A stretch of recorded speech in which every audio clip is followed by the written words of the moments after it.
Yesterday I watched Silence of the Lambs during the day and then saw Oppenheimer at night. It's a pretty good day. That's a great day. Yeah. Screenagers, welcome back to another episode of the Canon, the only movie podcast giving you the most essentials movie watch list. We've got another great movie today. Got another great guest today. If you listen to our Boogie Nights episode from last season, you will remember his name and his voice. My good friend, Dave Wilson. Welcome back to the Canon. How's it going? Pretty good. I'm honestly very excited to talk about this movie, which is one I was texting you yesterday.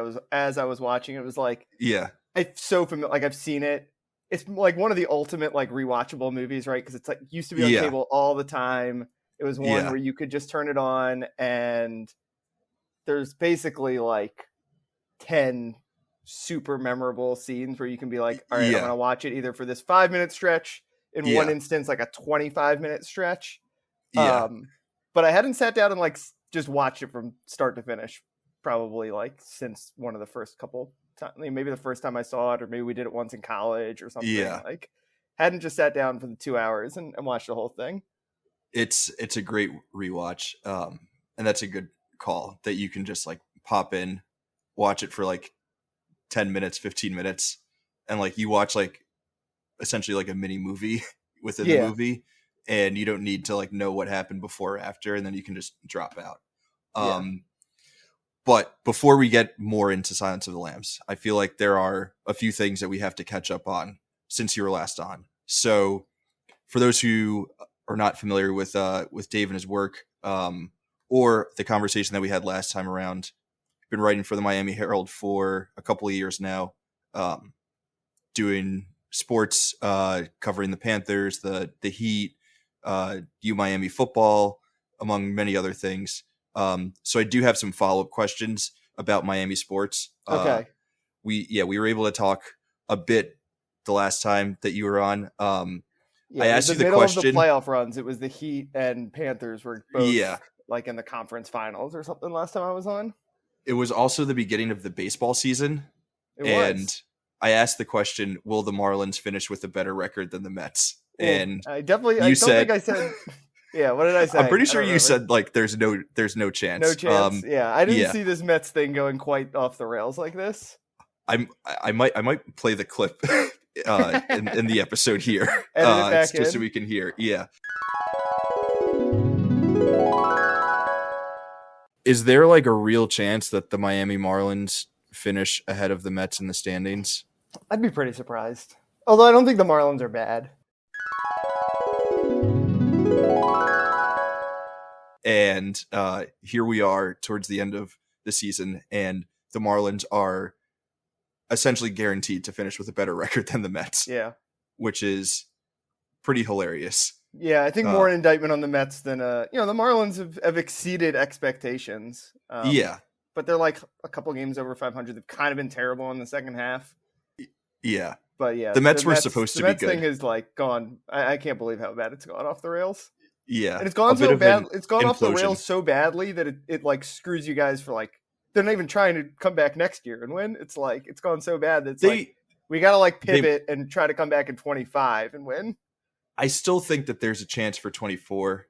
I don't want to get too baseball. They're gonna have money. They might sign. There's like these Japanese pitchers, right? Who are supposed. There's to one over. Japanese pitcher who they're eyeing, and their current Japanese pitcher Kodai Senga is like helping in the recruitment, which also might help in the recruitment of Shohei. Although Shohei might not want to go to the Mets, but like the Mets are probably as much of a disaster, if not more, than the Angels. So it would kind of work for Shohei, but maybe he wants to go somewhere that's a bit more stable. But yeah, I think the Mets but they can be good again next year. That's kind of like the luxury of having an owner who is willing to spend $1 bazillion. And sometimes spending $1 bazillion doesn't work out, as we've seen. But by the way, since we're on a movie podcast, I can't remember what movie I saw the trailer. Maybe during Oppenheimer, I saw the trailer. Have you seen the trailer for the new GameStocks movie? They're making a GameStop stock, like about the GameStocks thing. Yeah. And Steve Cohen is a character in it. Really? Yes. Oh, because didn't his he lost a bunch of money in his it. hedge fund like lost a shit ton of money in that. That's the movie's hilarious. called Dumb Money. I'm pulling up the Wikipedia page for it. That's amazing. It stars Paul Dano as like the guy who ran like the Wall Street bets. Yeah. Thing. Okay. And, I think I have seen. And Vincent D'Onofrio plays Steve Cohen.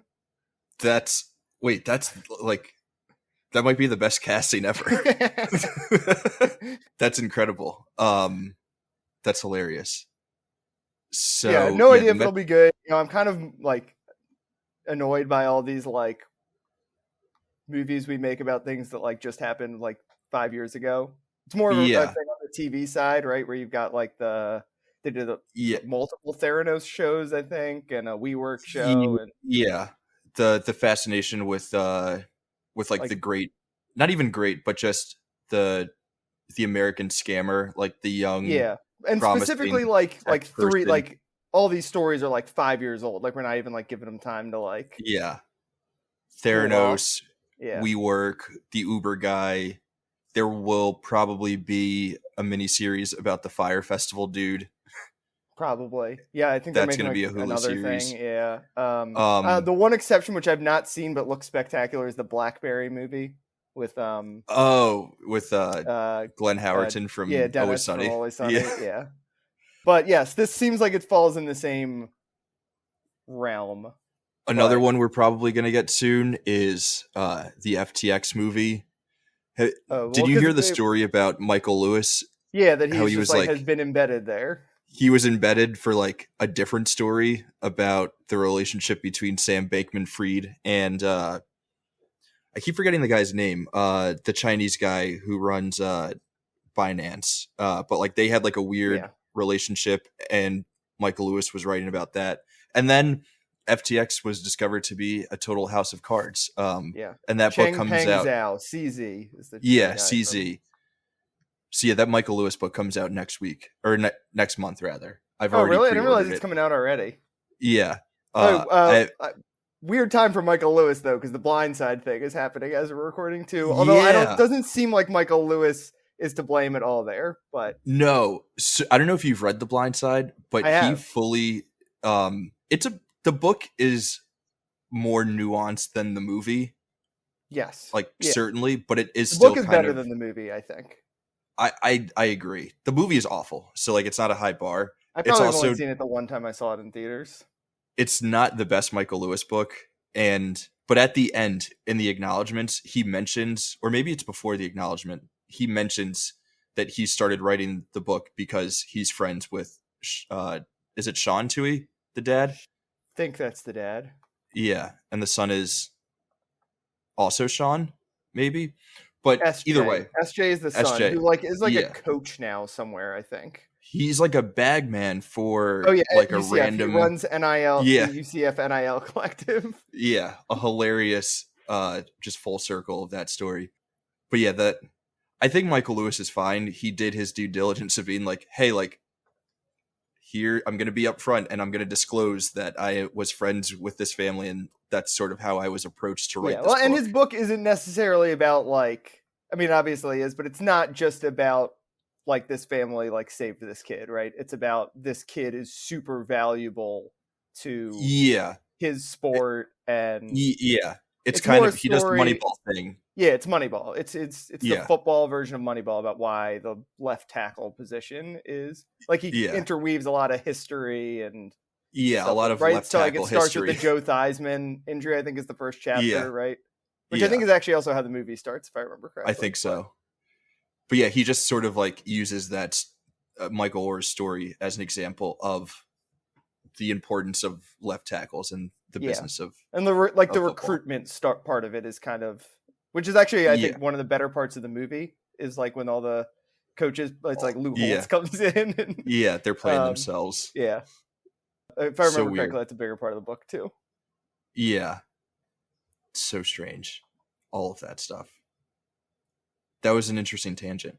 What were we talking about? I don't know how we pivot back to. I think we started with the Mets being bad. Oh, we did. And from Steve Cohen, went to Steve Cohen, and then scam movie. Scam yeah. Michael Lewis. Yeah. Okay. interesting. Speaking of books, though, I did read Silence of the Lambs. Wait, before we do that, I have like 3 months ago. I have another Miami sports question. Oh, okay. Messi Mania. What is that like? It's pretty crazy. I was very pessimistic about it, skeptical, I should say. I guess I was very much like, I'll believe it when I see it. Like, he'll play when he feels like it. But I don't know. He's the best player in the world still, and he's now playing in MLS. And I was at that first. I've been to 2 of those games so far. I was at the first one where he scored like the last second goal.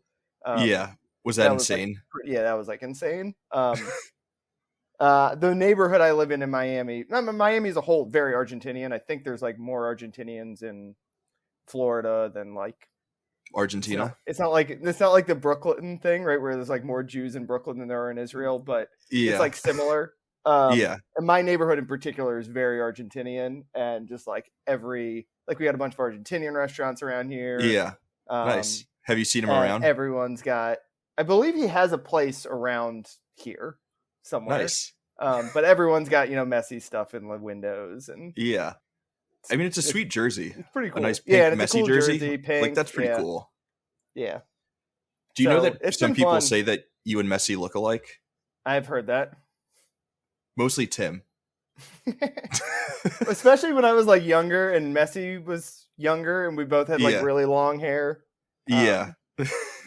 I get that occasionally. There's a lot of Argentinian Jews too, so it's like a thing. So it's Oh, interesting. You wouldn't think that with the known history of Argentina's. I don't know if it's the same time period or whatever all that stuff happened, but I would guess not. I don't know. Yeah, I don't know. Well, like my Spanish teacher in high school went to my synagogue. She was an Argentinian woman. So it's a thing. That's a funny sentence. Yeah. Cool. So Messi Mania it's legit. And I think I asked you this last time, but I asked you if there was something in the water down there when the Panthers and the Heat were going on their run. And you're like, nah, no way. And I feel like now with baseball, it's setting up for like the Marlins to make another one of their weird World Series runs and we'll see. But beat the Astros in 6. I'm just going to throw that out there. That's my prediction. And Messi is going to take Inter Miami to the top. So well, they just won some trophy yesterday, the League's Cup, but one of those like weird in-season that's tournament the things. They're the worst team in the MLS. They haven't played an MLS game, and like since Messi's come, they've played one and he didn't play in it. So like they're kind of punting on this season MLS wise and just trying to win other trophies. I think like they'd have to like basically win the rest of the games, and they haven't lost since he showed up. So possible. I mean, it's possible if you have. They have like the 3 best players in the league now. Yeah, they also have like Serge Busquets and who's the other one? Jordi Alba. Yeah, like Messi's the best player in the league, and those might be second and third. Yeah, like those are very good players. Yeah, he just brought his buddies from Barcelona.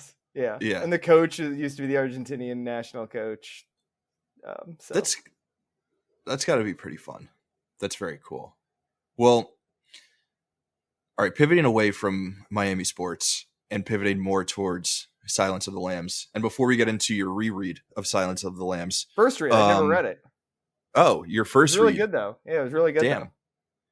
Before we get into your first reading of it, I thought it would be fun to talk a little bit about best celebrity sightings that we've had, because one time I saw Jodie Foster at a restaurant in the West Village, and it was a very small restaurant, very good restaurant. I can't remember the name of it, but she walked in and there were like 3 tables of people. It was me and some buddies.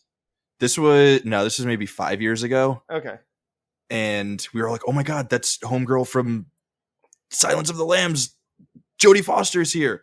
And she just sat down and had a very chill dinner with her family. I didn't say anything to her because I didn't want to be that guy in the small restaurant. Was trying to keep my cool. So, but yeah, I was wondering if you had any, like, what some of your best celebrity sighting instances are. You have more fun ones probably than I do. I have a lot of really random ones. I'll run through some smaller ones. I grew up in DC. Yeah. And it used to be like every time I went to Reagan National Airport in DC, I would see George Stephanopoulos. Like probably like 5 times it happened. Because I think he'd fly back to New York like every day pretty much. Like and then he has a show in New York and a show in DC. That's amazing. So I've seen him at that airport multiple times.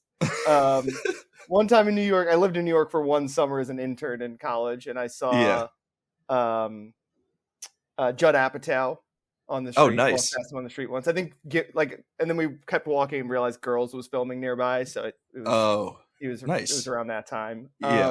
My best one though is in college or in high school. I went to Chicago to visit colleges, and it was just me and my mom, and we went to Mike Ditka's Steakhouse, and Ditka was there. And no, I'm not, normally I'd be like, you can't go up to celebrities, but if it's their restaurant, I feel like it's a little different, right? Like, they're expecting to be seen. You're given there. the green light. Yeah. Yeah. So I went up to him and, shook his hand and everything and said, I don't really remember you as a coach, but I really liked you in Kicking and Screaming. I don't know if he appreciated it or not. That's amazing. Okay. I have kind of a similar story. When I was maybe 11 or 12, I met Bill Murray, and I couldn't think of any classic Bill Murray movies. And I said to him, I loved you in Space Jam. He's so good in Space Jam. He is great in Space Jam. He's really good at it. Like, I couldn't think of anything else. I mean, but also like I was 11 years old, so like, I hadn't seen, How many like, Bill Lost Murray in Translation? Yeah, exactly. Yeah. I wasn't familiar with like Caddyshack or anything like that. Yeah, just I loved you in Space Jam. Yeah, living in New York, I get some good, really random celebrities. Not like super famous people, but sort of famous people. A couple of months ago, there's like a class of actor that lives in New York instead of LA. Yeah, right. Like they do theater stuff, they do TV stuff. Like a lot of the HBO actors, right, are in New York. Especially if you live in like downtown Brooklyn. That's where you'll get a lot of weird, like not weird, but you'll get some B-list celebrities who just like hang out at your local pub and stuff like that. I actually saw John Hamm once at a bar not too far from my apartment, which is pretty cool. Apparently a great hang, John Hamm. He seemed like he was kind of salty because everyone at the bar knew that he was John Hamm and was like, oh my God, John Hamm is here. But it was a very random bar for someone of John Hamm's caliber to be at. He got famous late in life. Like he didn't. He was like a grown adult by the time. But it wasn't like you go to some bars that are cool, and if you see a celebrity there, everyone is sort of cool because you expect celebs to be there. But if you're going to kind of a shit place and you see John Hamm, that's going to be exciting. Yeah. The guy who's on. He's in the League, and he's one of the voices in Big Mouth, and he was on Brooklyn Nine-Nine. He's the guy with the really distinct voice and like the big curly hair. Oh yeah, Jason Mantzoukas. Yeah, I saw him a couple months ago, just like walking around my neighborhood, and he could tell that I recognized him, and he sort of ducked his head down. That was a good one. I think my all-time best though was I physically bumped into Aziz Ansari on the Upper East Side of New York City. Yeah. Did he give you like a big Aziz Ansari reaction to it? So we bumped into each other, and at first I didn't know who it was. So I was walking and I saw this big guy, this huge, like 6'5" white dude. And I was like, hey, that kind of looks like the guy from Master of None. Like it kind of looks like Aziz Ansari's friend. I can't think of the guy's name. I can't think of his name. Eric Wareheim, right? Yeah, that guy. I was like, he kind of looks like Aziz Ansari's friend. That's funny. And then I saw some little, what I thought was like an old Dominican guy. I was like, why is that old Dominican guy with that big white guy? And I was looking up at the big white guy to see if it was Eric from Tim and Eric. And I bumped into the other guy, and I turned around to say sorry. And I saw that it was Aziz Ansari, and we both just pointed at each other and went, ah! And then I just kept on walking. That's great. That's a good one. Yeah. That's to this day, that's my favorite one. My one other one, I don't know if it really counts, but I went to Summer League a couple years ago, NBA Summer League out in Vegas, which if you're like an NBA fan, it's, go for a couple of days. You don't have to stay the whole time, but you just walk around me and my friend were walking, we walked past Bowl. Like you just see NBA players everywhere. Yeah, were you up to his knees? Yeah, pretty much. And then at one point I played blackjack with Desmond Bain, so that was Wait, who's exciting. Desmond Bain again? He's on the Grizzlies. He's like their shooting guard. Okay. 3-point shooter. Oh, he's the guy with like the really like short arms. Yeah, he's like short arms but really jacked. Nice. Yeah. That's cool. One time at Made in America, I also sat behind Giannis at a game there. That was cool. That's awesome. That's my picture on Letterboxd actually. Like there was like ESPN did a and you're just of it. It's just in you the background. Yeah. Wait, that's amazing. Oh, that's awesome. Okay, that's I can't top that. I don't even know if I want to mention what I was going to mention. Where were you going? No, I didn't talk to Giannis. It wasn't that exciting. That's still pretty cool. Really big fella. Many years ago, not many years ago, but a few years ago, I covered the Made in America festival, the one that Jay-Z runs. Yeah. In Philly. And so I was in like the press area, which is like also the VIP. And I was standing next to Josh Hart, Dom Smith, former New York Met great, and like 2 linemen on the Eagles. And I really wanted to turn to Dom Smith and say what up to him as like a huge Mets fan. But I was like, I'm in this area, so I kind of have to play it cool and can't be like a huge fanboy. And then there were some kids right by us who kept yelling Josh Hart's name to try to like get him to dap them up. And I realized how lame they all looked. So I was happy with my decision to just play it off cool. Like I'm used to standing next to NBA players. Yes. Whatever. Like the only time, obviously in the media, you run into a lot of celebrities at sports media. Like I covered F1 last year, and that was just like everywhere you turned, it was like like Brad Pitt, ludicrous. Like I see DJ Khaled all the time at things in Miami. Obviously, we went to a Heat game, and DJ Khaled's son. They showed him on the big screen. Sitting in the crowd. But at the Super Bowl a couple years ago when it was in Miami, I walked past Jay-Z and Beyonce, and that was like, I don't think I've ever been more starstruck than seeing those two. That's awesome. Yeah. Those are people it's hard to not be starstruck around. Yeah. I feel like there are a few people like that, as much as you want to try to play it cool. Yeah. Just, if you meet, Jay-Z, Leo DiCaprio, Beyonce, that class of they're like barely real people. Yeah. Like if you like try to have a conversation with LeBron James, you're going to be in awe of his presence. Exactly. Sweet. Those are some good celebrity sighting stories. I'm glad we did that. That's a worthwhile detour. Yeah, definitely worthwhile. We could probably go on with more random celebrities, but I think it could be a whole podcast. Honestly, it'd be a good podcast.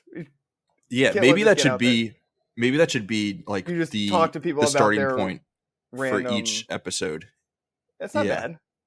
Yeah, and we try to connect it back to the movie that we're talking about. Yeah. So in this case, we should have flipped it and done the Jodie Foster at the end here, and now you can imagine that we're doing a very smooth segue into Silence of the Lambs. Yeah. So Jodie Foster, an absolute queen, the star of Silence of the Lambs. Part of the reason I was so starstruck when I saw her is because of how much I love this movie. This is honestly one of my favorite movies of all time. I personally think it's one of those movies that you can consider to be perfect or flawless. Yeah. I do understand some nitpicks that people have with it, or some criticisms that are brought up that I think are super valid. But in terms of an exercise in filmmaking, I think it's near perfect. I also think that this movie exists in a really interesting place because it not only exists as a great testament to like what can be done in filmmaking, but it also has that like cultural cachet, like that cultural it has a stranglehold on the culture. Yeah. Like if you quote the line about liver and fava beans with a nice Chianti, everyone knows what you're talking about. This movie is so universal, so universally accessible, but also working on several different thematic, cinematic levels that it's hard to deny this movie's greatness. So I am very excited to talk about it. I guess I know we sort of teased it, so I guess a good place for us to start would be, what was it like reading the book? How did it compare to the movie? And then what did you think about rewatching the movie after having read the book? Yeah, the book is great. Like if you're into like kind of thriller, murder mystery kind of stuff, it's like, it's pretty fantastic. I'm pretty sure it's like David Foster Wallace would teach the book when he was like a professor, because it's like, in the same way the movie is just like so perfectly at simultaneously like super suspenseful and like logical in terms of the way like the investigation and everything holds together, but also like thematically sound. And obviously like Hannibal Lecter is the major character from like the iconic character. Like I'm sure when we talk about recommendations, we might talk about some of the parodies of like Silence of the Lambs, because like the Hannibal Lecter, it's undeniable as a archetype of a character, and the way that Anthony Hopkins plays it is like, kind of influences like some of those Kevin Spacey characters, right? Who are like Usual Suspects, probably, stuff like that. It feels all kind of indebted to it. But the book and the movie, especially watching it again after watching the book or reading the book and watching it all together instead of like individual scenes, it really kind of becomes the Clarice movie in a lot of ways. Obviously the probably the signature scene, the most like the scene I've probably seen the most is the escape, which she's not in, and it's kind of a big detour from the rest of the movie. But there's just a lot of smart stuff about obviously the way like women interact with men. Both, there's a lot of scenes, there's at the very beginning of the movie, one of like the first great shots in the movie is her. She walks into an elevator. I think, like Jack Crawford has called her down to his office. And she gets in an elevator with like just a bunch of giant like 6'2" guys. Like they're like chests.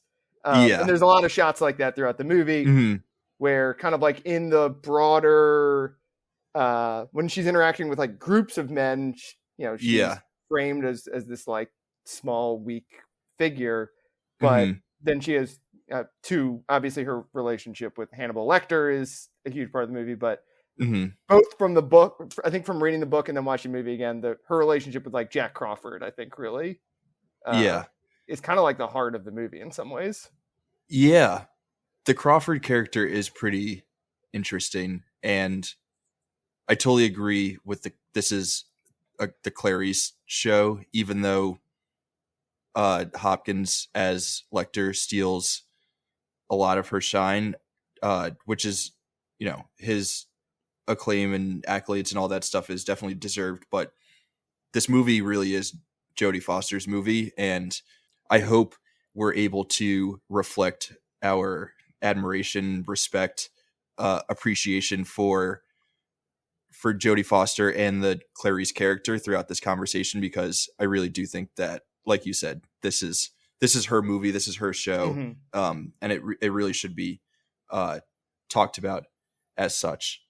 Were there like significant changes that were made between the movie from the and the book, or does it play like pretty close to how the book plays out? There's obviously books always flesh out more. The ending's a little different. The ending's better in the movie. In the book,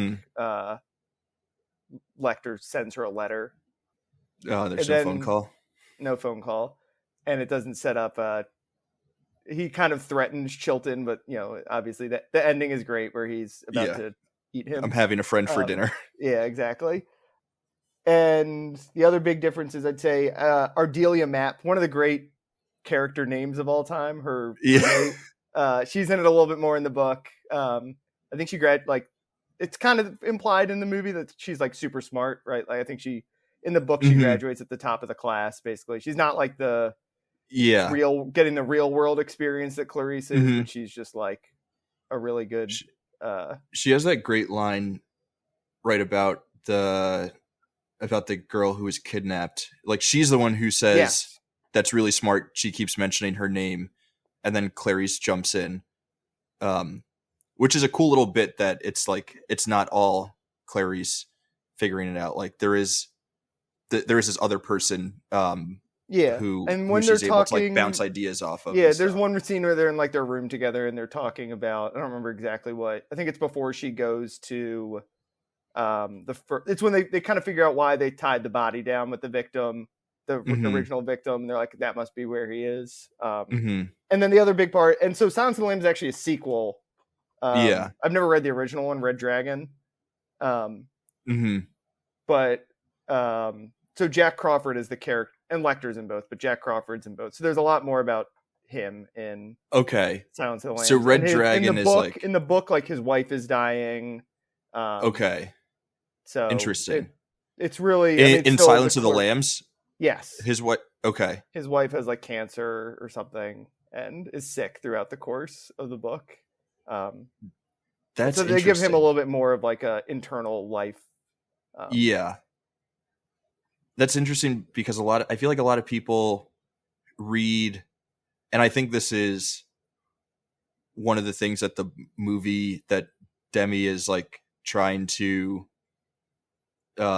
comment on is a lot of people read Clarice as like, oh, she has a romantic underlying relationship with Crawford, or there's a romantic relationship between Clarice and Lecter, which I think is totally wrong. I don't see either of those relationships as being romantic whatsoever.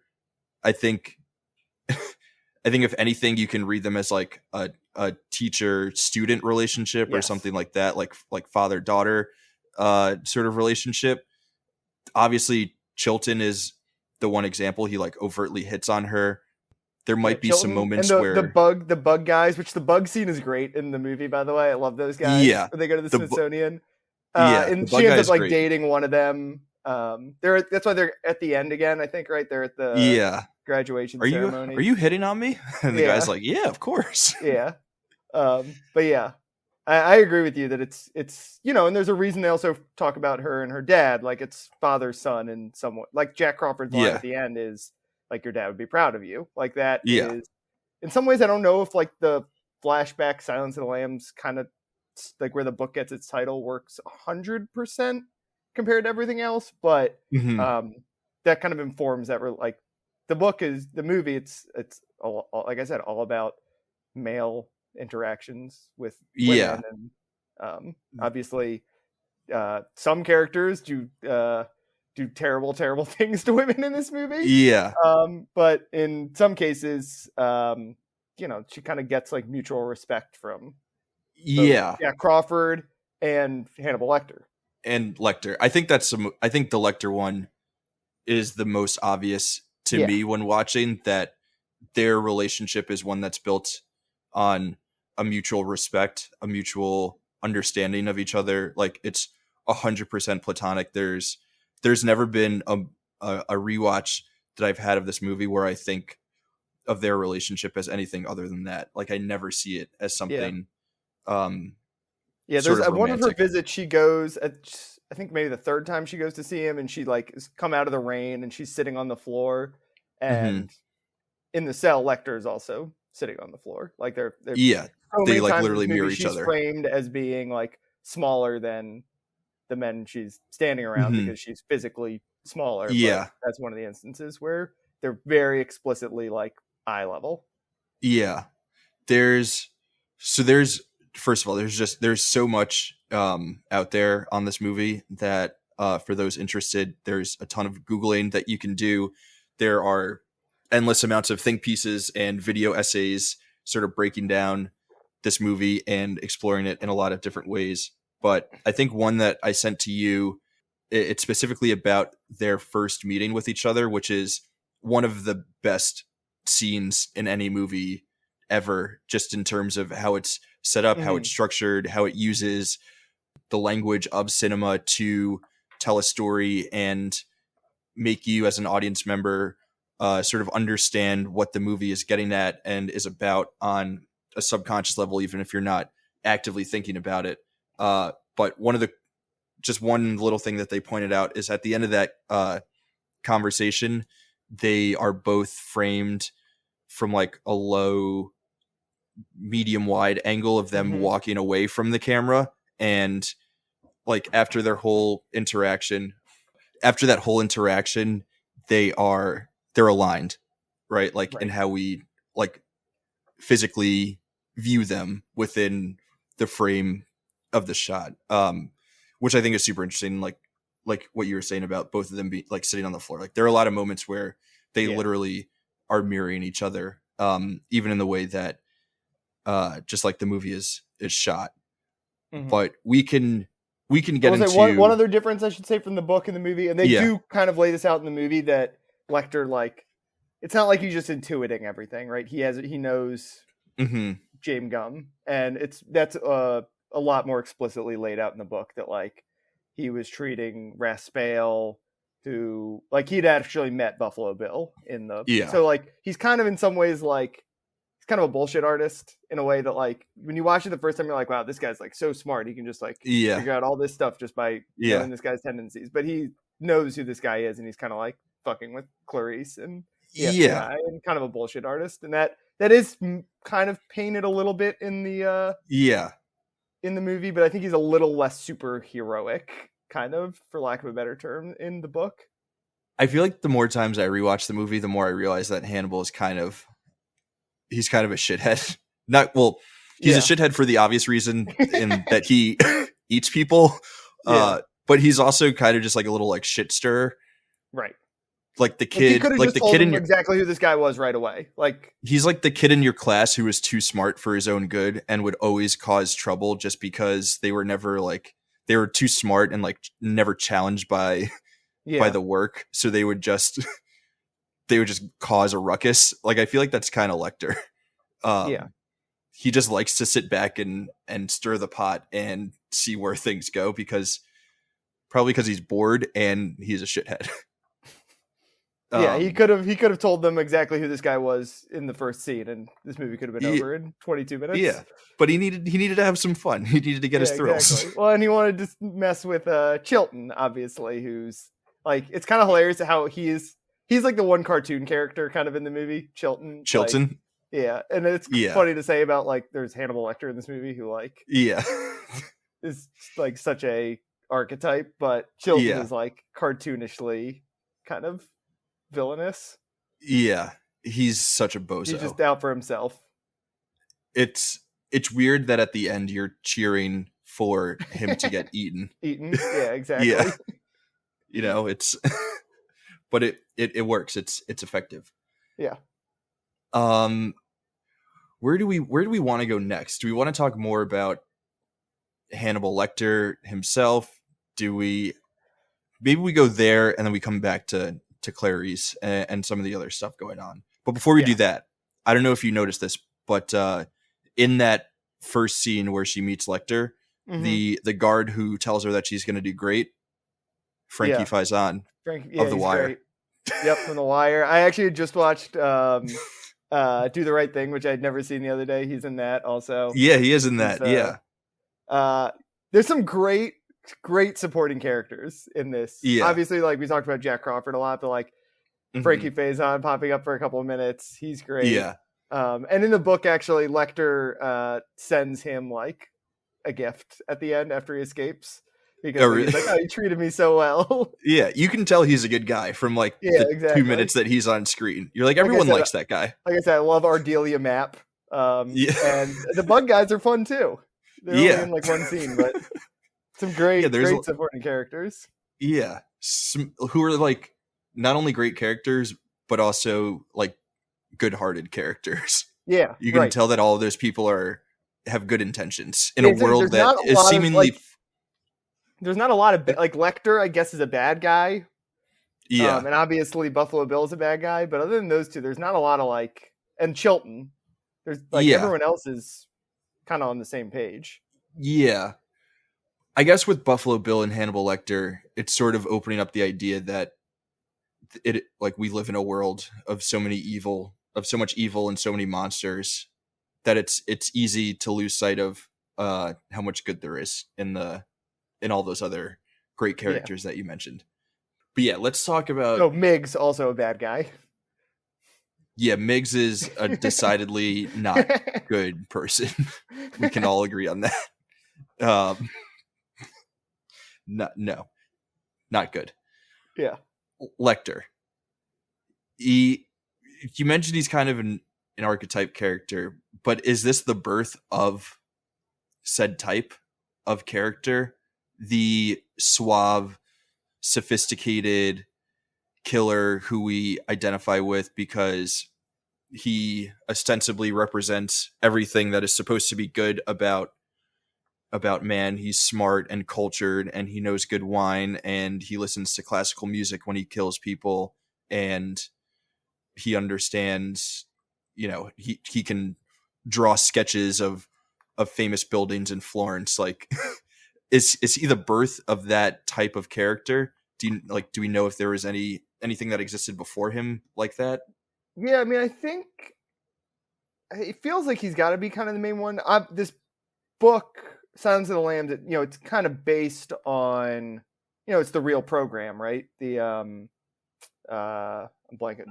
The book is called Manhunter, which is about like the birth of this program where they basically interview serial killers and try to, use tendencies or whatever. So like, a lot of it's based, I think, probably on real serial killers, right? Like, I mean, like Ted Bundy, it's a different type of character, right? But Ted Bundy was like the handsome, suave, like, not like college professor type that Lecter is, right? But it's probably a little bit traced back to there, where it's like the guy who seems normal. I mean, Lecter doesn't necessarily seem like a normal guy, but but he seems like a guy, like a smart, like he should be successful in something other than eating people. And and he was, I guess, he was a world-renowned psychologist. But I mean, he is. He's supposed to be someone who you want to get a nice dinner with, and exactly, and talk about like your favorite, who's your favorite classical pianist. Yeah, so I've never read Manhunter, which is supposed to be a pretty interesting book. So wait, is Manhunter, is that different from Red Dragon? Yes, Manhunter is a nonfiction book, which is the character. I think like Jack Crawford is based on the guy who wrote Manhunter is written by an FBI agent who started. Why am I blanking on what the unit is called that they're starting? Basically, is it not the behavioral sciences? Yeah, the behavioral sciences unit. Yeah, that's used in this book. Yeah, it's written by. Is it Douglas? Something Douglas? Or Douglas something? He was. I think that guy who Crawford was based on was a consultant on this movie. Yeah, and that's I'm pretty sure who it is. And okay, but all this Manhunter talk is making me want to go to a great piece of trivia. So we're gonna do a little trivia time. Ooh, that's our trivia sound. Yeah. So I don't know if you knew this, but during my research, I found out that Manhunter, the Michael Mann movie from '86, I think it's his second movie. It's based on Red Dragon, and it's technically the first movie to have a Hannibal Lecter character, and it was played by Brian Cox. So, sorry, actually, the book is called Mindhunter. But Manhunter is like based on that, essentially. Okay. So Manhunter is based on Mindhunter and Red Dragon, and they're Brian all based Cox, on the same thing. All the idea of these Thomas Harris novels come from Mindhunter, which is about the birth of the Behavioral Sciences Institute. It's written by John Douglas, I think is the guy's name. John Douglas, that's the guy who was the guy who founded the program, and that's who is Jack Crawford is based on. Yeah, awesome. Yeah, did you know that there was technically that this is like kind of maybe a sequel? Like, we know the book is a sequel. We know that the movie is based on said book sequel. Yeah, but it's also kind of a sequel to an unrelated movie. Yeah, I didn't kind of like, and then they made a Red Dragon movie also later. I think with Ed Norton, or is Ed Norton in the other? Yeah. But Hopkins is still in it. So it's like a Godfather 2 situation. Yeah, it's a prequel, I think. And then there's also Hannibal, which is a sequel. Hannibal, which is a sequel or a prequel, I don't know. I think that's a sequel, and Hopkins is in that. I never watched that show. Oh, there's also the show Hannibal. There's also, that's what I was thinking of. Yeah, with Mads Mikkelsen. There was also a Clarice TV show. Like a ABC, like a network show. Yeah, which kind of sucks. And I was reading a lot about how people were upset that, which is, I think this is an understandable criticism of the lasting effects of this movie, is that we became so interested in the serial killer aspect. Like, this sort of launched the obsession with like true crime stuff, which I personally have never gotten into, but is like a massive industry in its own right. And I think a lot of that interest can be traced back to this movie. But like, you have a lot of copycat movies that are, featuring characters that are similar to Lecter, similar to Buffalo Bill, where the real takeaway should have been, hey, let's make more movies about characters like Clarice. Yeah. And we got none of that. And even with the sequels and prequels, we didn't get I've never seen anything about her, so I can't speak for it, but obviously they're not as beloved. And not anywhere near as beloved. Like, no one's talking about Red Dragon. No. Even though it has Anthony Hopkins playing the same character, which is what everyone like thinks they love about Silence of the Lambs. And it's great, but it's the way. Although I think the Hannibal show was pretty popular, the Mads Mikkelsen show. I think people liked the show. Yeah, the Hannibal movie, I don't think people liked it as much. It was directed by Ridley Scott, and Jodie Foster did not return, and she was replaced with Julianne Moore. And you think, Ridley Scott, Julianne Moore, you're bringing back Anthony Hopkins, sequel to Silence of the Lambs. That's got to be great, right? Mm-hmm. And I've not read anything that is very that speaks very, very fondly of Hannibal the movie. And I think a lot of that that means that a lot of the success of Silence of the Lambs can be credited to Jodie Foster, Jonathan Demme, and like not having them as part of that follow-up project. You realize how important they were to Silence of the Lambs. So like, hey, maybe we should shine a much brighter light on them and what they did in this movie than we should Anthony Hopkins, even though he deserves a lot of credit, but he could not have done what he did without those other two. Yeah, he's like, it's almost like two different movies, right? Like there's like the Hannibal movie happening at the same time as the little bit more grounded, Buffalo Bill. We could talk about Buffalo Bill, like kind of also a very goofy character in some ways. Like I think people like now you like kind of like jokingly do the lines a lot, right? But it's a little bit more grounded, like the hunt for the serial killer versus the conversations with Lecter. Yeah, the Lecter parts are a bit more. It's a bit more like fantasy than everything else. Like it's weird because he's like this Gandalf movie gets classified right? as a horror movie. Mm-hmm. Yeah, but it's also just a police procedural. Yeah, and it's just a detective movie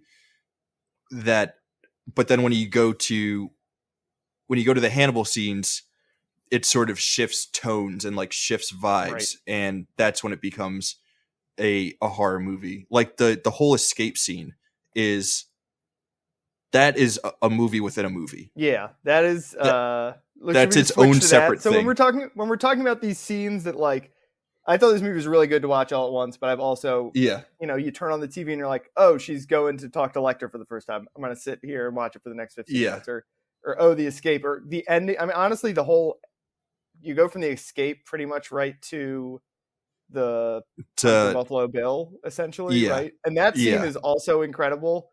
Where the first time I saw this movie, all the different things. Yeah, that fucked me up.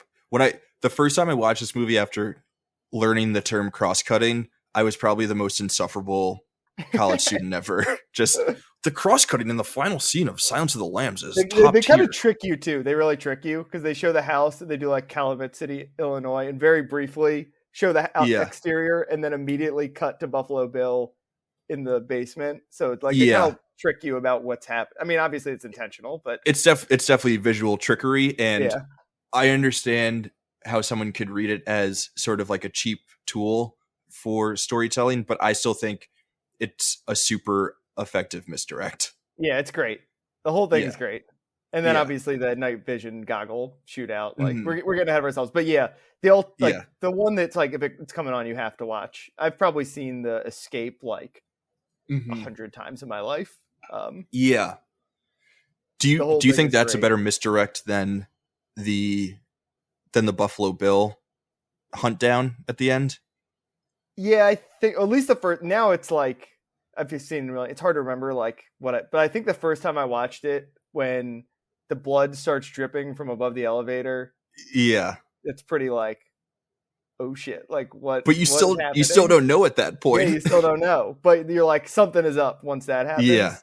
I mean that whole scene I think is, again, like I think the strength of the movie is most of the Jodie Foster stuff, but like the reason this movie is like people put it on like their top 10 movies of all time or whatever is because it has a scene like that right in the middle of it. It's like the opening scene of like Saving Private Ryan. It's like the opening scene of Saving Private Ryan. Like how like the rest of the movie is like great, you know, very good World War II movie. But the reason it's memorable is because it has that one at the top of it. This one has that escape same kind of like individual action scene in the middle that's just like perfectly put together. It's interesting that this movie, which is a thriller, police drama, horror mashup movie, that's the first moment in the movie where there's actual real violence on screen. And that's like more than halfway into the movie.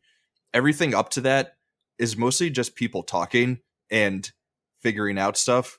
There's a little bit of violence that was done, right? Like the body, the scene where they do the autopsy is pretty gruesome. The autopsy, the head in the storage unit. Probably the best example of this is when she's first going to meet Lecter and they show her the picture of the nurse, and there's like that red light. Yeah, it's like she's in hell, illuminating the scene. Yeah, and it's like a low shot of her face reacting to the picture of the nurse's jaw, and then they're like, "Okay, good luck, have fun meeting Lecter." Right. Here's the most horrifying image you'll ever see. Bon voyage, go for it, go get him, Tiger. But yeah, it's not until that point that you get like actual violence, and it's terrifying and poetic at the same time, the way that it's done. I was thinking about why people love Lecter so much, and part of it was part of my reasoning that I came to is when he's beating that police officer with the baton, he is so elegantly swinging it back and forth. It's almost like a conductor, waving his conductor stick. What do you call those? A baton also. Yeah. But waving a conductor's baton while the classical music plays. And it's like, oh, look at this guy is so classy even when he's doing the most heinous murder. Well, I think people love competence, right? It's a reason like procedurals are so popular. They love to watch. Yeah. And obviously a lot of this movie is Clarice being very competent, but it's also Lecter. I mean, the whole escape, like I love when he eyes the pen, and then later on, Chilton is like, "I don't have my pen. Where's my pen?" You realize, like all of a sudden, that and then it zooms into his mouth. Yeah, he's just like some doing great that weird mouth acting in this movie. Which is, obviously, I think very intentional. This is a guy who eats people, and his eyes never change. Like the top half of his face is always the same. So it does a lot with his mouth. A lot of good mouth acting. Yeah. I had. Is that the first time someone's talked about mouth acting on the Canon? Yeah, I think so. It's usually eye acting. People like to talk about acting. Right, but eyes. He just has like blank eyes the whole time. Yeah, no, so you're totally right. The rest of his body. I can't even do the hiss noise that he makes when you realize that he has the pen in his mouth. But yeah, and then like the way that the blood is like splattered on the food, the fact that he's asking for another dinner and that he asked for lamb chops, extra rare. It's so silly, but it's perfect for his character and like where we are at that point in the movie. The way that the tension is built when the cops are in the lobby and they see the elevator moving and then stopping and they go up, and the dude who plays the cop who first realizes that the elevator stops and is then consoling the officer who ends up being Hannibal Lecter cop or whatever. That guy like kills it in like his 3 minutes of screen time. It's amazing. That guy gives like one of the best performances with like such a limited like nothing role. It's amazing. He gives it his all. I stand for that guy. He's like sixth man of the year of this movie. Yeah. In a movie that has a lot of good six men, as we noted. Yeah. It's very random that dude kills it the way that he does. So, all right, we've talked a little bit about Lecter. We've talked a good amount about Clarice, but we haven't totally gotten into her. Should we talk some more about what makes her such a great character? Yeah, I mean, like I said, I think part of it is she's super competent, right? Like, but she's also not like just doesn't figure everything out right away. Like, she's got to problem solve. Like I said, she's got scenes where she's with Ardelia and they're talking through everything. The scene, I think it's the first time when they're going to the first time she goes out to see a victim with Crawford, and like they're kind of talking in the car. She's like, he's kind of quizzing her, but also like picking her brain about like they do just a really good job of like showing that she is competent, but still like a student, still learning. Yeah. She's not like an 80s action hero who. Yeah, like weirdly, I've been reading the Girl with the Dragon Tattoo movies or the Dragon Tattoo books recently. Which are not as good, but she's like a robot. Like it's like she's unbelievable. The Lisbeth Salander character. This one is different. Like she's a real person. Her dad was a cop, and she wanted to be a cop, and she was really smart, and she went to Virginia and studied psychology, and now is going to be in the FBI. And importantly, she's the one woman investigating a bunch of women who die, and it puts her in a position where she can kind of get information that other guys can't. Yeah. She is, I think Clarice is one of the most authentically human characters in like any movie in the canon. Most characters that exist in a movie like this, or a movie that is as regarded as this one, exists in a sort of larger than life capacity. Even Hannibal, that's a larger than life character. That's not someone who you can expect to meet. Clarice is so grounded, but also like the best version of ourselves in a really attainable sort of way. And I think that's what makes her, one, kind of like overlooked as a great character, but two, like what makes her so amazing as a great character. I think one interesting thing about Clarice that I came across, she was described as she's a radical character because she's not radical at all. Like she's not like the rogue FBI agent who is just like playing by her own book, and is able to figure out the crime that way. And, she's not like Mel Gibson in Lethal Weapon where she gets her badge taken away because she's a renegade. She does everything by the book. She does everything the way that you're supposed to do it. She goes through the steps, she goes through the motions, and she's still able to be good at just doing that. It's interesting this movie comes out a year after Twin Peaks debuts, because obviously Twin Peaks is like a lot more surrealist and mythical and all that kind of stuff. But Dale Cooper, Lynchian, some would say. The main character in that is he's like a goody two shoes FBI agent. who, you know, works in weird way. Like he has his odd methods because it's a David Lynch movie, but it's kind of like the same, like the FBI agent, like not like you said, he's not a rogue agent necessarily for most of the show, at least. And he's just like a guy there to do his job and really competent and a good person who wants to help people. And it's like an FBI stereotype, basically, right? Like the good boy FBI agent kind of. Yeah. That's kind of what Clarice is. Exactly. She takes her leads, she follows them, she sees everything all the way through. And she's not like a super genius who is able to figure out every, like Lecter will leave her clues, but they're not so obscure that when she figures them out, you're like how the hell does anyone put those things together? And it's not like she has like these weird epiphany moments where she opens up her fridge and she sees like a label that reminds her of something that Lecter said like 3 meetings ago. And then she's like, I solved the case. Everything she thinks of is like, there's like those 2 scenes where she talks to Crawford in the car and talks to Ardelia. Like those are 2, like she's reasoning. She's coming up with step A to step B to step C. And you actually see her working. It's not like Bones or something, right? A show I've never watched. Or Psych, where it's just like inexplicably this guy just like knows how to get from to wherever he's supposed to be going. Yeah. Even her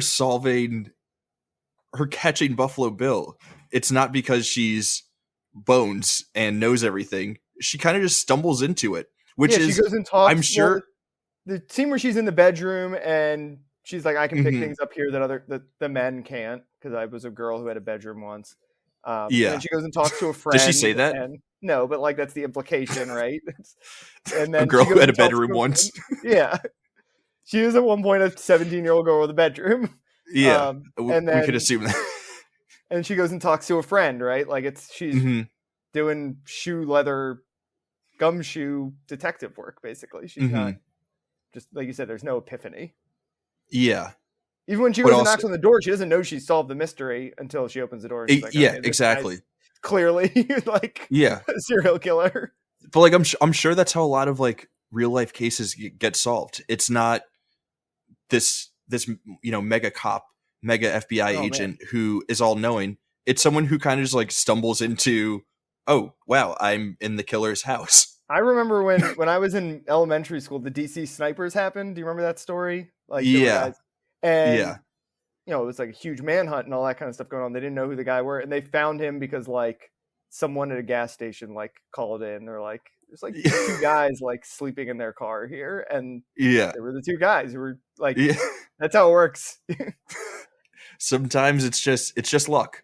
But I also think going back to she was a girl with a room once, and because she's I hate to say because she's a woman, that just it sounds like a weird stringing of words, but because she was once a girl with a room, like when she sees the dress and she puts it together that he's a seamstress or a seamster, and he's making a woman's suit because of the cutouts in the dress. Like if you send a male FBI agent into that room, they're not going to know what that means. Right. And therefore the case doesn't get solved. Buffalo Bill continues to roam freely. Obviously the men were, such buffoons that they thought they had the guy. Crawford was so assured that they had the right person. They were going to the right place, and they raided the wrong home. Yeah. In like 2 states away. Mm-hmm. It all sort of goes back to Clarice being like the real core, the real center of this movie, and also being a movie that is sort of like deconstructing the way that we view women in this world in particular, and like movies about the FBI, about crimes and things like that. Like women should not just be regulated to the role of, dead person body. Who is stuck in dead body, or the person who's stuck at the bottom of a, it's not a ditch. What's that thing called? Like a well, it looks like a well, right? Yeah. Like they're not just victims to be holed up in wells. She's pretty competent when she's down there. She captures the dog. She captures the dog. Yeah. she has a plan. But yeah, like women should not just be regulated to that. They solve crimes. They save the day. We can't just rely on men to save the damsel in distress, because a lot of the times we don't really know what we're doing and we fuck up. But that's kind of the point from the beginning, right? That's the reason why she gets sent down to talk to Lecter, because if you send a guy down there, you're not going to get any of the information that you need. With Clarice, they probably didn't think that she was getting the information that they needed, but she ended up getting it in a way that was different than what was expected. It's all just phenomenal. Yeah. The way it combines, it's a movie with ideas, but also just like super duper fun to watch. Yeah. It's including the Buffalo Bill stuff, which I'm sure you mentioned some stuff that maybe has not aged super well from the movie. Some of that stuff has not, but it's still entertaining to watch, I guess. The Buffalo Bill stuff is tricky, because I do think that he is a very interesting character, and I get that there are like definitely some landmines that we could step on inadvertently if we try to talk about him too much. Yeah, it's interesting. Both the movie and the book try to make a point about how he's not, the word they use is transvestite. I think that was the vernacular at the time. Yeah, now I don't know if either of them do a great job of like justifying that they've said this, but like show don't tell. Like he still is. The book actually tells more about his history. He like killed his grandparents, I think, and he's trying to be his mom. Basically, he believes that his mom was like a low grade beauty queen pageant in like Sacramento or something. Like Psycho vibes. Yeah, it's a little bit of Psycho. So I think the book does a little bit better job of being like, he's not just a trans person.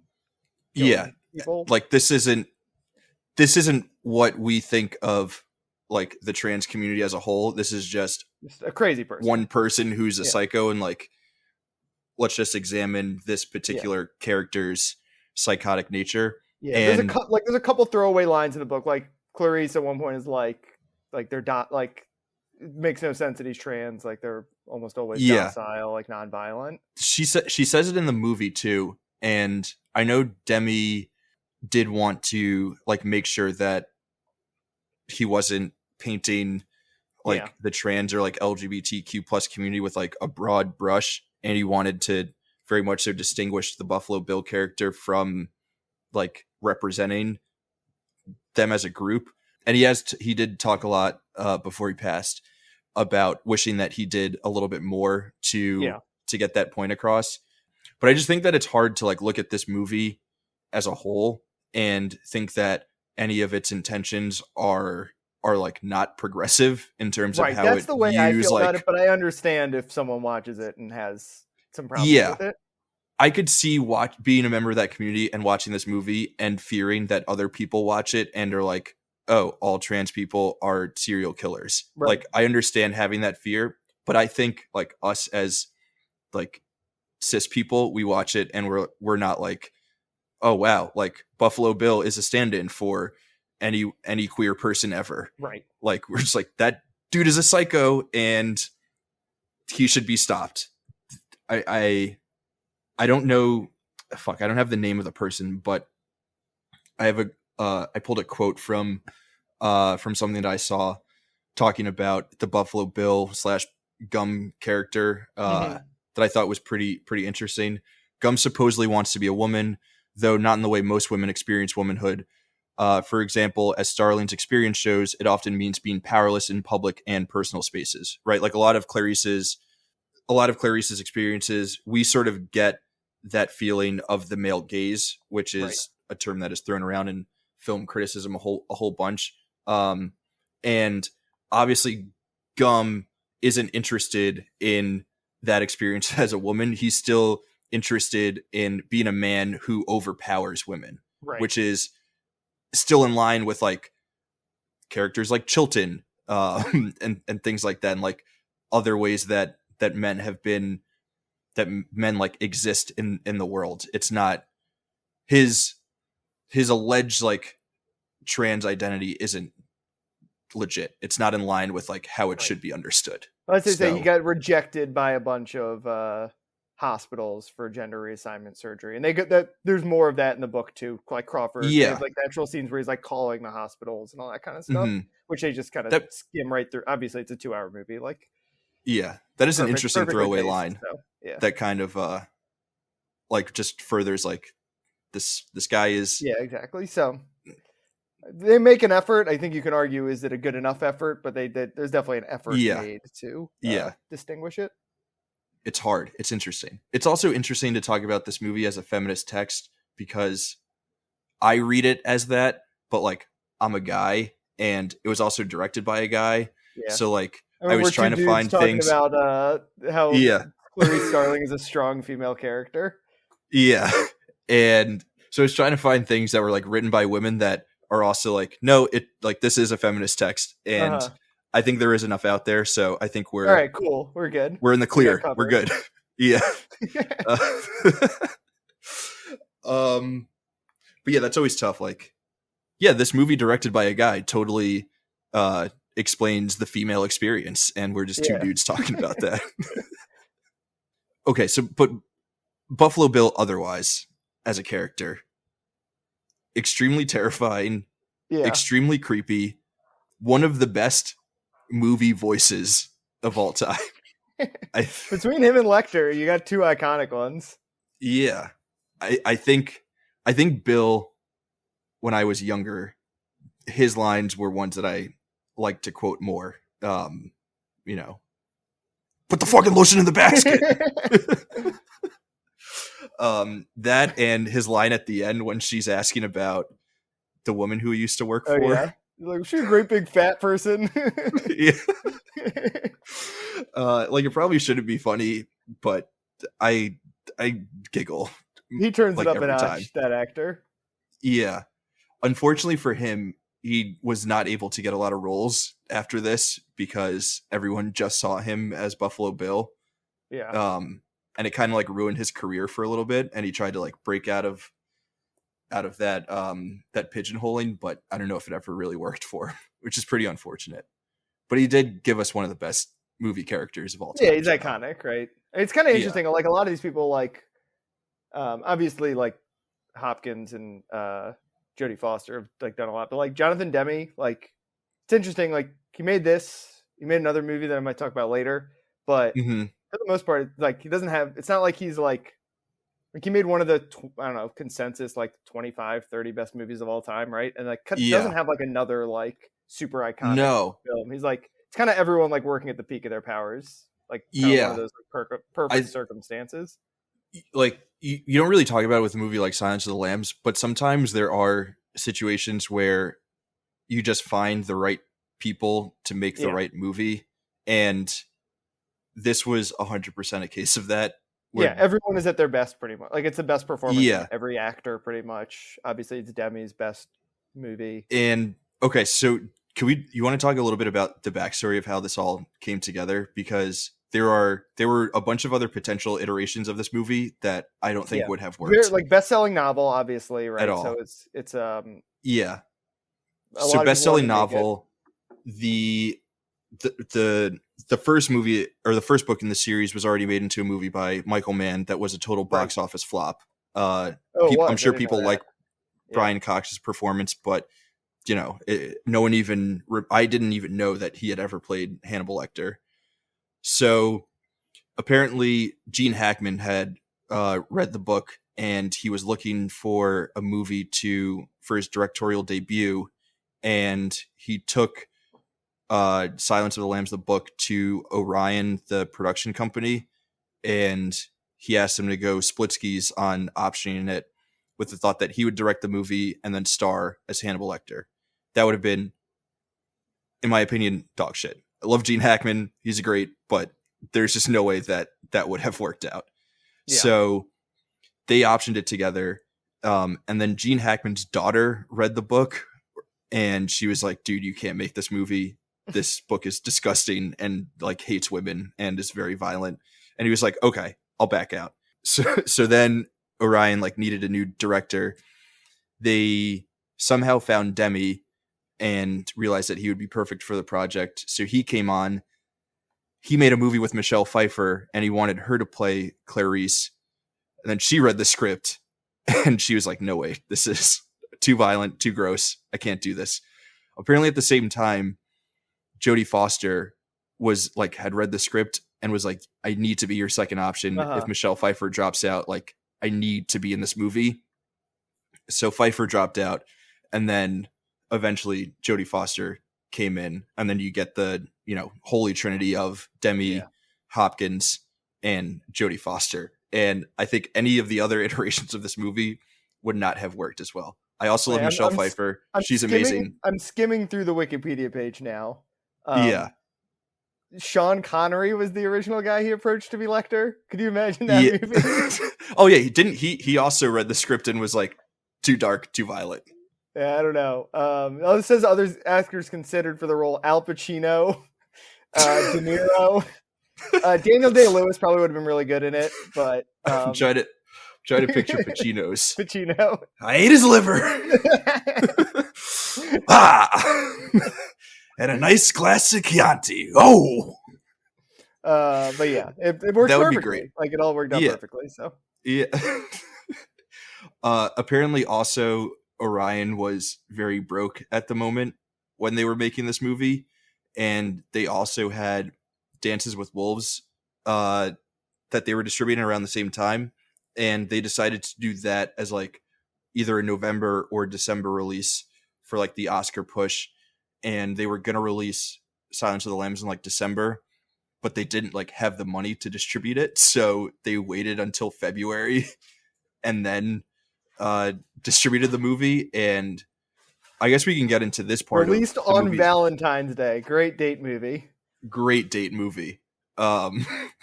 Could you imagine seeing this as like a first date? First date. Yeah. Absolutely incredible. So I think now let's talk about like the Oscar legacy of this movie. Yeah. Because I feel like that's fascinating that it's one of 3 movies obviously to win the Big Five. And this is a horror thriller. Yeah. Kind of like inconceivable. Everything about this movie's performance at the Oscars is kind of inconceivable. And I think when we talk about essential movies, part of it is how good is the movie itself. Mm-hmm. Part of it is like what's its cultural impact and where does it stand in like the history of movies. And then part of it is the legacy. And I think the Oscar part is like the biggest part of this movie's legacy, even more so than how good of a movie it is. So it's released on Valentine's Day, which is like a full year before. Yeah, not a time when Oscar movies usually come out. Yeah, right. Oscar movies are usually like October and later. Yeah, maybe a summer movie every once in a while, right? Yeah. Like Everything Everywhere All at Once last year being a March movie was unheard of. Yeah. Basically. But a February movie, a horror movie released on Valentine's Day, to win Best Picture, and then not only win Best Picture, but to also win Best Director, Best Adapted Screenplay, Best Actor in a Leading Role, and Best Actress in a Leading Role is absolutely insane. And what'd you say? Only three other movies that ever... 3 total have done that sweep. Obviously, adapted, so this is one of 3. Original. Yeah, the others are...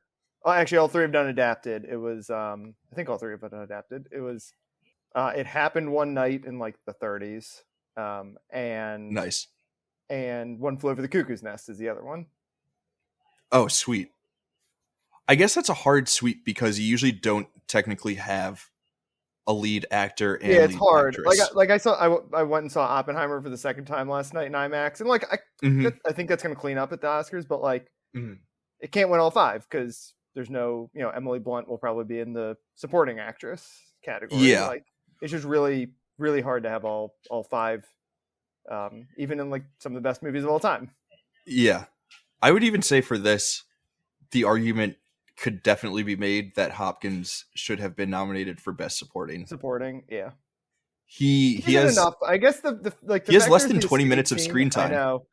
I guess he's not in the escape scene is the interesting thing, right? So it's like that technically doesn't count as screen time, right? Yeah. Yeah, but the whole thing works because of his performance and what you've seen him do. Yeah. Like the movie doesn't, if you remove Jodie Foster, if you remove Anthony Hopkins, if you remove Demi, if you remove Tak Fujimoto, the cinematographer.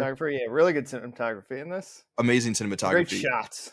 Yeah. Also great editing. I'm forgetting the name of the editor, but if you remove them, if you remove any of those 5 people, this movie doesn't work. Like if you replace Hopkins with someone else, it doesn't work. So I guess it makes sense that he was nominated for lead actor.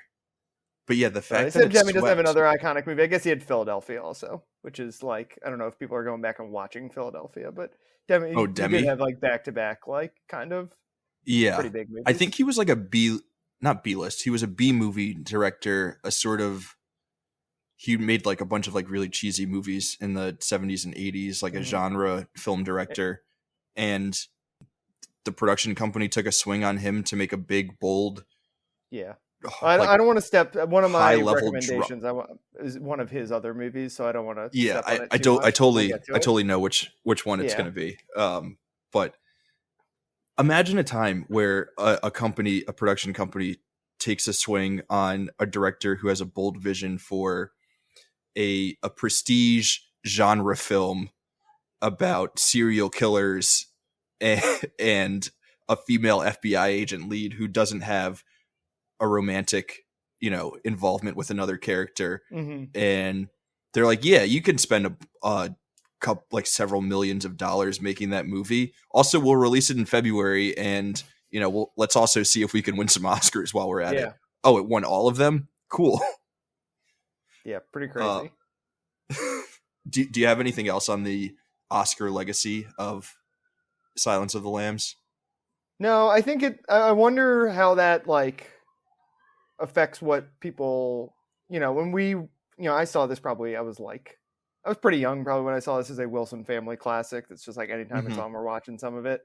But it was like not that far removed. If I saw it when I was like 12 years old or something, probably the first time, right? Like it was a 12-year-old movie. I wonder how that Oscar legacy plays now for someone who's like in high school now. Like is Silence of the Lambs still in that? Because like some people, I feel like you see who like Oscar movies, you kind of think of like stodgy or like but so I wonder how it plays with this one. It is weird because it's like it made a bunch of money at the box office. Like I like One Flew Over the Cuckoo's Nest, but I don't think people are like going back and watching One Flew Over the Cuckoo's Nest, which is obviously the other movie, the second most recent to do the sweep. The big thing about the Oscars that it's weird, right? Because it's like the Oscars are sort of normie, but they're also kind of prestige, but then like hardcore film nerds don't respect the Oscars because there's rarely overlap between what the Oscars consider to be great movies and what the hardcore movie nerds consider to be great movies. And then there's also disconnect between what the Oscars consider to be great movies and what like the general public likes. Right. That's what's interesting about this one is it's a genre movie. I think that this movie works for all of those categories. Yeah. Like it works for the general normies, the prestige normies, and the hardcore film nerds. Yeah, and you wouldn't think it would work as an Oscar movie, but somehow it did. Yeah. It was kind of a weak year, though. If you look at what it was up against, there wasn't a whole lot. I haven't seen JFK. I know people like that. I think that's like the one movie that could have given it some trouble. Boys in the Hood also came out in 91, which just wasn't going to win. Yeah, I love that movie. I think that's probably the second best movie that came out this year. Beauty and the Beast was nominated for Best Picture this year. Yeah, like that's how weak of a year it was. Yeah, I don't remember what the other movies were, but they were sort of like Oscar bait, right? Type movies. Yeah, JFK, Bugsy, and The Prince of Tides. Like a couple of movies that no one is having any conversations about these days. The Prince of Tides. I have no idea what it's about, but I feel like it's a period piece. Barbara Streisand is the co-producer, so yeah, it looks like a period piece. Yeah, it's so weird looking back at movies that were nominated for Oscars or like what won Oscars, and you're like, what were we thinking? Like, what were as a collective? What were we doing? This movie did lose. It lost editing and cinematography, I think, to JFK. Again, I haven't seen JFK. I've never seen JFK. I'm pretty sure the editing is like insane in that movie. It's like doing like a lot of the cross cutting, like I've heard a lot of people compare Oppenheimer, the last hour of Oppenheimer to JFK, and obviously like, that's what I've heard. You can see the way it's I might watch JFK today. It's not a bad idea. I've never seen it either. But yeah, I do think. By the way, Terminator 2 came out this year, so that probably should have been nominated for Best Picture. Yeah, that was before the Oscars were open to the idea of like action movies being great. Yeah, it won some Terminator 2 the line things. Yeah, best sound. Terminator 2 also in the canon, I think deservedly so. Yeah. Hook came out this year. I think Silence of the Lambs could have won cinematography and editing. Also, I'll circle back once I watch JFK, but still, the fact that it won those 5, even if it was a weak year, is still pretty incredible for a horror thriller that came out in February. Yeah, like you said, like we said at the top, it's just kind of like a flawless movie. If you, obviously depending how you feel about the Buffalo Bill stuff. Yeah, or I've also heard criticisms that it is too propaganda-y. So if you're like, maybe someone in the ACAB, the FBI is a little cool, I guess. But if you're in the ACAB camp, you might not like this movie. But I don't know. They're getting a serial killer. Like, I'll let them go for it. If Clarice is catching someone who has murdered multiple people, I think that's okay. Yeah. Yeah. If you're like legitimately stopping a genuinely awful human, that's fine. Like that's your job. That's what the FBI should be doing. I don't agree with that, but there are some criticisms of it. Again, I've seen criticisms that the cross cutting at the end is sort of cheaply done and done for cheap thrills, but I still find it very exciting every time. Every time Bill opens the door, I jump a little bit. Yeah. I think it's the only way you can make that work. Like the whole idea is she's going there and she doesn't expect that. She doesn't know for sure. Like she's not going there thinking she found the guy. So it's kind of the only way it works. She thinks that the other guys have found him, and she's just doing follow up in case something goes wrong. It just adds to the tension of that moment, and I don't think that tension building is a bad thing. I think Demi is. I think Demi's. He's doing a lot to increase tension throughout this movie. The Hannibal escape scene in particular, all of the scenes between Hannibal and Clarice, just a masterclass in building tension, a masterclass in deconstructing the sort of flipping the male gaze on its head as like a concept within filmmaking, a masterclass in acting by Foster and Hopkins. And what's his name? Devine? Ted Devine? Or am I totally making that up? Ted Levine. Ted Levine. Ted Devine would be the father of the guy from Workaholics. Yes. If the Workaholics guys were remaking Silence of the Lambs, who would play who? I think Adam. What's that? Is Adam Devine, right? I guess that's his name. Yeah. I feel like he's Buffalo Bill. I don't remember. Anders, I guess, is Lecter. And I can't remember what's the last guy's name. Blake with the long hair. Yeah, I don't know who he plays. Jodie Foster, I guess, because he wants because Buffalo Bill wants her hair at the end. I don't know if that's said in the movie, but he decides that he can kill her and scalp her, and that could be the hair that he uses. So yeah, that's Blake. I would have gotten Blake as Lecter. Okay. Ander as Clarice, and I would stick with Adam as Buffalo he's definitely Bill. Buffalo Bill. Yeah, you could see him doing the I'd fuck me scene. Yeah, the dance. Yeah. It's a weird question. Of those three guys, that's a little fun bit for all of our Workaholic fans out there. You should do that in every episode. You should if you had to recast this with the Workaholics guys, who would play them? I feel like it's usually done with the Always Sunny crew. Yeah, Charlie would be Jodie Foster. There's a good Always Sunny episode where like they do like a black and white film noir where like Charlie's a detective. Yeah. So I think I remember that one. Oh man. Anything else on Silence of the Lambs? I have a few other straight thoughts, but I think I can get to them as we go through the recommendations, like how they tie back. Okay. I don't know if we got to everything that we wanted to get to. I think we left a lot of the film nerd stuff on the table, which I think is fine. Again, if anyone is interested, there are endless hours and upon hours amounts of readings, think pieces, video essays that you can find about so many different topics within Silence of the Lambs, whether it be the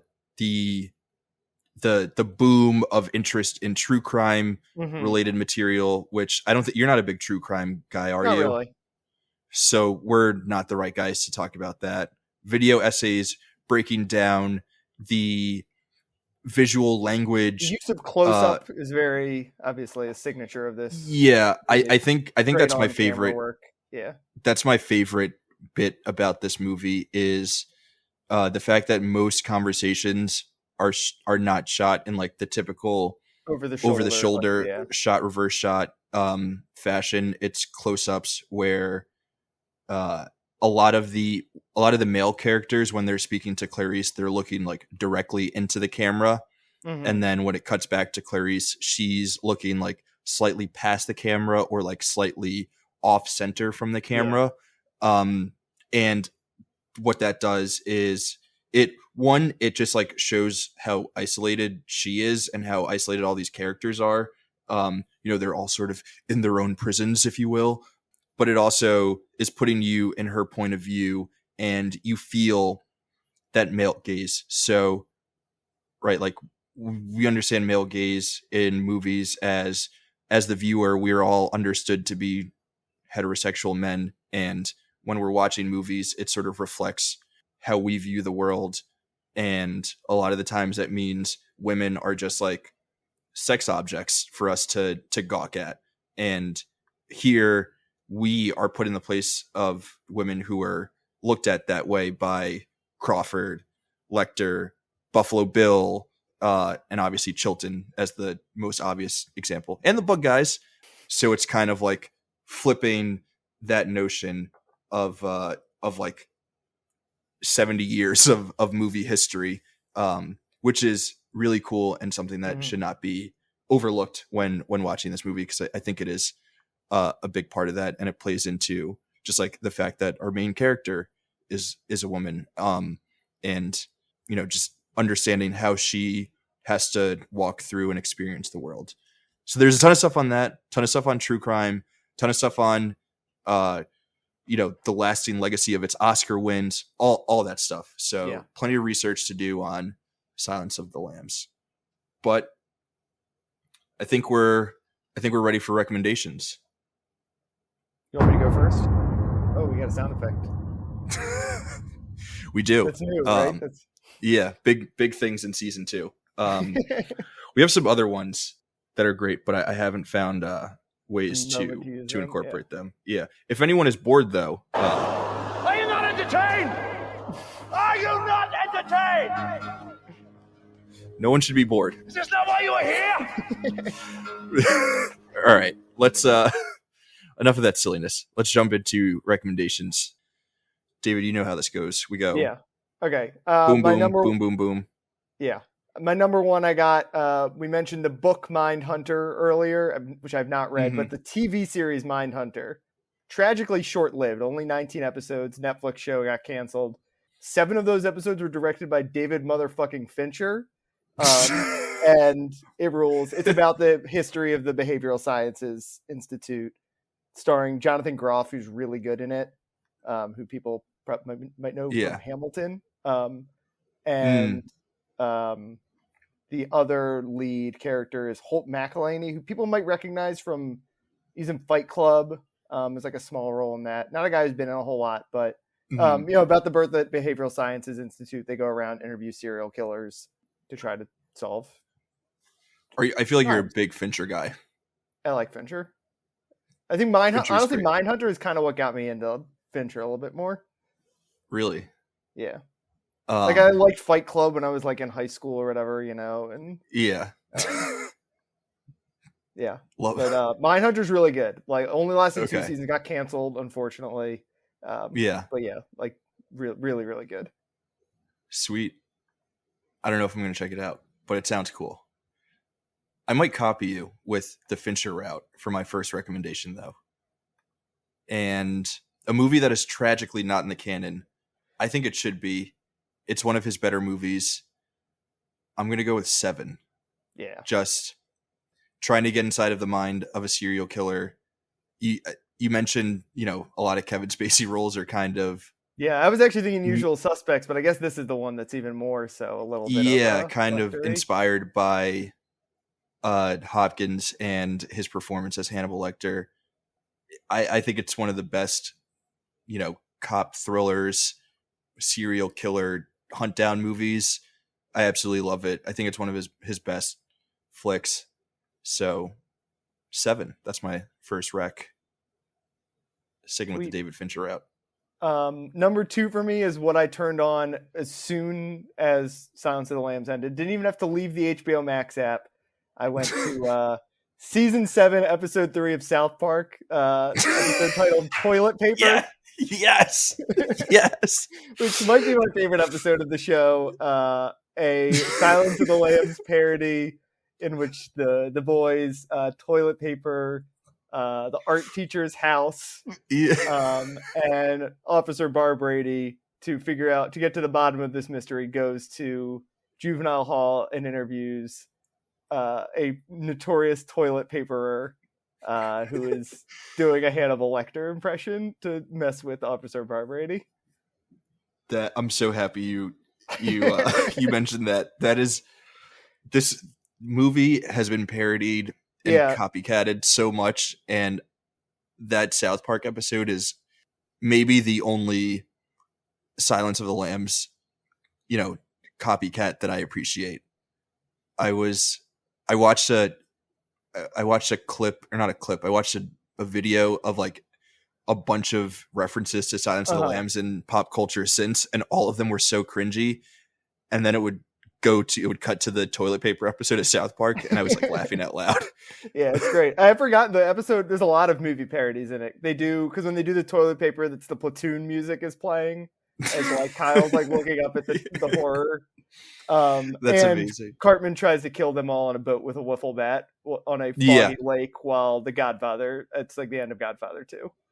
That's one of my favorite scenes in all of South Park, because the coloring of the bat, it kind of looks like a wooden bat, and then when he swings it, you realize it's a wiffle ball bat. That's one of the episodes I quote the most. When they're checking out with the toilet paper, and it's like toilet paper, toilet paper. Bubblegum? Is that what it is? You kids be careful with this bubblegum. Don't go sticking it under any tables. The one other, I almost thought about doing Silence of the Lambs parodies is one there. Jackass Forever, I don't know if you've seen, has a pretty good Silence of the Lambs bit. Like a stunt. It's a night vision goggle thing, and they call it their Silence of the Lambs thing. They have to like run around in a basement with the lights off. This is one of the most referenced movies of all time, right? Gotta be. Like, even if you've never seen the movie, you probably know the references. Yeah, you know the Lecter lines. Yeah. Everyone knows the Father. You know the voice, at least, right? Mm-hmm. You might not know the put the lotion in the basket. Right. But I think everyone knows the with a nice Chianti. Right, exactly. Which isn't my favorite red wine, but it's neither here nor there. My second recommendation. Yeah. Yeah. No. Liver and Chianti. Yeah. Duck liver. I'm gonna honor my queen, Jodie Foster, and I'm gonna recommend another one of her movies. I don't know if you've ever seen Contact with her and Matthew McConaughey. I had never seen it. I didn't know that there was ever a movie version of that book. I didn't know that Jodie Foster was in it. I didn't know that Matthew McConaughey was in it. I didn't know that it was directed by Zemeckis, and it's like maybe one of his last good movies.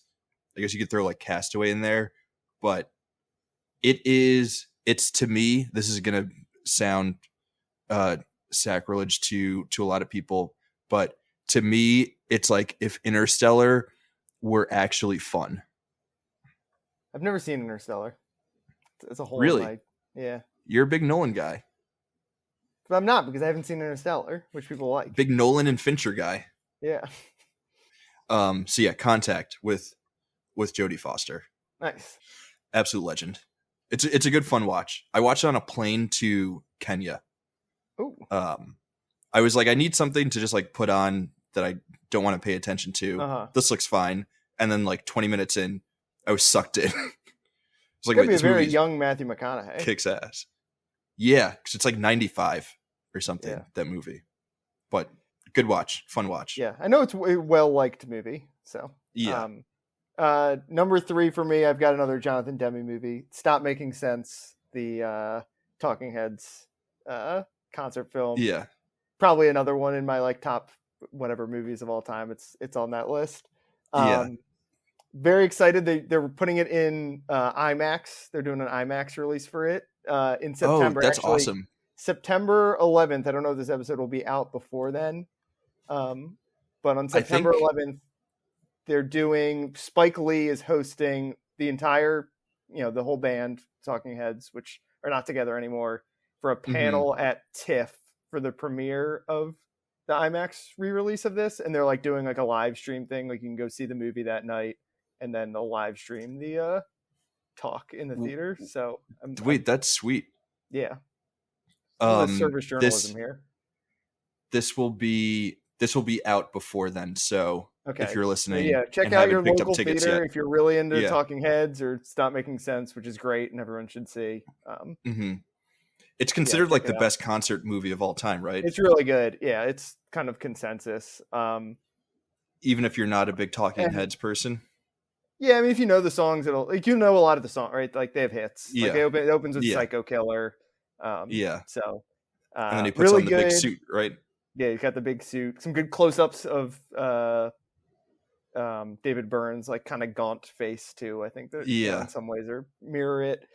I wanted to use this as an excuse to talk about Jonathan Demme, who has made a lot of concert and music documentaries, and there's not a whole lot of pop music in this, but every use of like pop music and regular music is super memorable in Silence of the Lambs. Obviously, the Tom Petty song is iconic, and then the Goodbye Horses, which either loses the movie or wins the movie.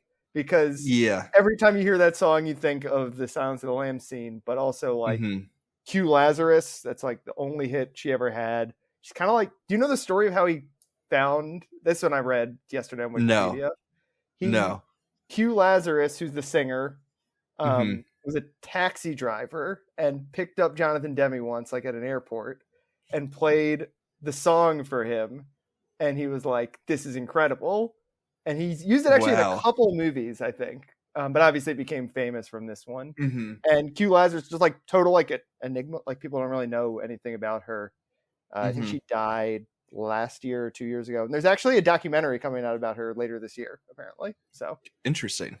A little bonus. There's our chance to talk about Goodbye Horses because we didn't get a chance to talk about that. But there's some great use of music in the couple of moments where it comes through. My Letterboxd review of Silence of the Lambs is just Tom Petty's American Girl Forever Ruined. Yeah. Same way, right? Like there's like it's the same way like the Goodbye Horses. Good song, but you can't hear it without thinking. Yeah. It's not few, but it's one of those songs that is just like forever tied to a moment in movie history. Exactly. Because it wasn't known before and the person never did anything after, pretty much. Yeah. But it works perfectly. Great tie back. Yeah. Yeah. Great tie back. I don't my third isn't going to be able to follow that up. I should have done my third as my second or maybe as my first. but when he did the David Fincher thing, I needed to do a copycat. So, but my third recommendation, I'm going to go with another movie about a serial killer and a female protagonist who is both strong and vulnerable in ways that are superhuman.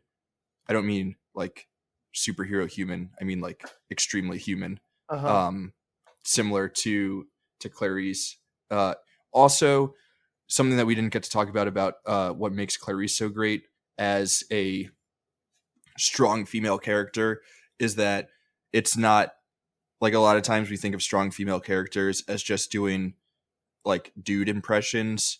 So like just doing an Arnold Schwarzenegger, shooting a lot of guns, having big muscles sort of thing, as opposed to being strong in her femininity and like how that is portrayed on screen. Like she's not a strong character because she like is good at shooting guns and can do a whole bunch of pull-ups like Ripley or oh my god, why am I blanking on her name from Terminator? Sarah Connor. Or Sarah Connor, right? She solves the mystery because she's a woman, basically. She can intuit in different ways. Yeah, she could. Yeah, she's able to bring a different perspective to the table that helps her in her FBI agency, and also she like has legit agency, which is unfortunately not something that we see in female characters a lot of the time. So, all that being said, my last recommendation is M. Night Shyamalan's Split. I think it's doing a similar thing on that front, and it is a very enjoyable movie. I stand for M. Night Shyamalan. I will always recommend his movies. I think he doesn't get the love that he deserves as a filmmaker. So, going to Split. Great Philadelphian, big Eagles fan, I believe. Huge Eagles fan. One of the biggest, bigger than Mac from Always Sunny. They should collab. They did early on in Always Sunny. There's a they do a Shyamalan twist episode. Oh yeah, but yeah. Where they find the guy at the library, the like South Asian guy, and they're like, "Where's your family from?" He's like, "Philadelphia." They're like, "Before that." Just like all Indian guys can write good twists. All right, let's run through our recs one last time. Okay, I have Mindhunter, the short-lived Netflix series produced by David Fincher about a lot of the same topics as Silence of the Lambs. I have South Park season 7 episode 3, I think it was, entitled Toilet Paper, a Silence of the Lambs parody, and I have Stop Making Sense, the Talking Heads iconic concert film, also directed by Jonathan Demme. Go check it out in theaters. Yeah. I've got David Fincher's Seven.